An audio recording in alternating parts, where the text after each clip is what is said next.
To quote Michelle Obama, there is no limit to what we as women can accomplish, and getting inspired to accomplish the impossible must be our goal. My sincere gratitude to the organization, All India Shah Behram Bagh Society, and Dr. Meher Master Moose for giving me this golden opportunity. Namaste.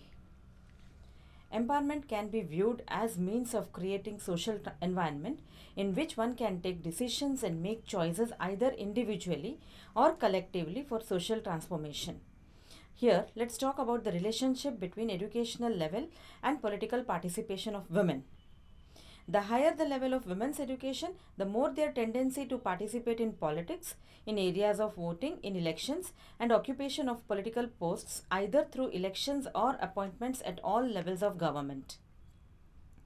As researched by M. Lal Goel in the University of Florida, entitled The Relevance of Education for Political Participation in a Developing Society, he says that one of the most widely documented research findings in political science is that participation in political activities increases as the educational level of respondents rise. Let's trace back this journey of women's political empowerment with regards to India. After Indian independence, the Indian Constitution in 1950 officially granted men and women suffrage.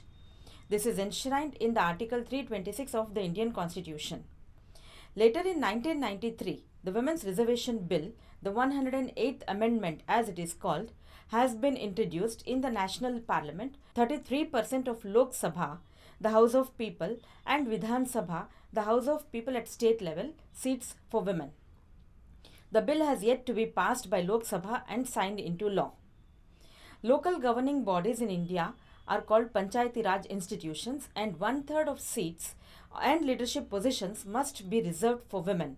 Some states have increased reservation to 50%. The dismal picture. India has been a democratic country since 1947. However, since its inception until now, India has had only one female Prime Minister, Mrs. Indira Gandhi, and one female President, Mrs. Pratibha Patil. Out of 31 states, 18 states in India have never had a female Chief Minister. India stands at the 20th position from the bottom when ranked for political participation of women. One of the major challenges is sexual abuse and discrimination. The second major challenge is illiteracy. In India's recently concluded 2019 national election, about 14% of those elected to parliament were women. The same holds true at the state level too. Only 5.5% were women in all state legislatures. The cause of such low representation is that women lag behind on several potential determinants of political participation, such as knowledge about how political institutions work, their self-assessed leadership skills, and their voice in key household decisions.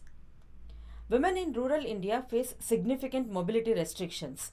For example, many women require permission even to visit market and buy household things, while women in urban India often forego important opportunities due to concern about safety. All of these factors, together with education, household wealth, religion, or caste, can explain approximately 69% of gender gap in electoral political participation. Measures. Gender quotas. Preserving political seats for women increases female political participation and improves government's responsiveness to women's political concerns. More than 100 countries have implemented some form of gender quotas in an effort to improve women's representation in leadership positions. These consequences are on how well the quotas can improve future women's political participation. Perhaps quotas need a longer time to work. Model female leadership. Female role models in leadership positions help adolescent girls to aspire to leadership. Education. Education is a milestone of women empowerment because it enables them to respond to the challenges, to control their traditional role and change their lives. Here a question pops up. Does education really cause political participation? There is abundant evidence that education at the individual level affects political participation. Among the demographic variables usually investigated in social science research, age, income, sex, occupation, place of residence, education has been found to have the greatest effect on political behavior. Clearly, the educated person is the different kind of a political actor than the person who has only a little education or none at all. Education enhances participation more or less directly by developing skills that are relevant to politics. The ability to speak or to write, the knowledge of how to cope in an organizational setting. With more formal education comes a stronger interest in politics, a greater concern with elections, greater confidence in playing one's role as a citizen, and a deeper commitment to the norm of being a good citizen. Hence, education increases the skills and knowledge which might also affect political interest and efficacy, factors that all in turn trigger political participation. This suggests that improving women's knowledge, self-confidence, voice, and mobility can have significant effects on their political participation. Some good news for Indians. Following 2019 elections in India, the 17th House of People has the highest ever representation of women at 14.3%, which includes 78 women members of parliament out of 543, higher than 62 in 2014. Indian women have also taken initiative to form their own political parties, and in 2007, the United Women Front Party was created and has advocated for increasing the reservation of seats for women in parliament to 50%. Significantly, the Defence Minister and the External Affairs Minister in India, Nirmala Sitharaman and Sushma Swaraj respectively, were women holding portfolios that have traditionally been male-dominated.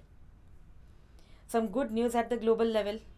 As of October 2019, the global participation rate of women in national level parliaments is 24.5%, whereas in 2013, women accounted for 8% of all national leaders. Countries like Rwanda with 61.25% of women in lower house in national parliament and Cuba with 53.22% are setting up good examples with most female politicians. Into 2021, Estonia became the first country to have both a female prime minister and a female president. Angela Merkel became Germany's first female chancellor in 2005. She has a PhD degree in physical chemistry from the University of Leipzig. Hillary Clinton is America's first female presidential nominee. She has helped pave the way for women in the US and around the globe. Sahle Work Zewde is Africa's only serving female head of state. This first female president of Ethiopia has been the symbol of hope in addressing gender equality issues in this conservative country. Something to ponder. In 1995, the United Nations set a goal of 30% female representation.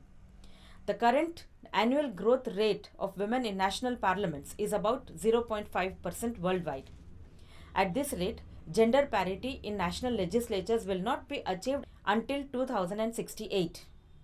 Lastly, political empowerment of women through higher education signifies the UN resolution or Agenda 2030 and the SDGs number 4 and number 5 and encourages us to achieve our goals at our individual levels. Thank you. Namaste.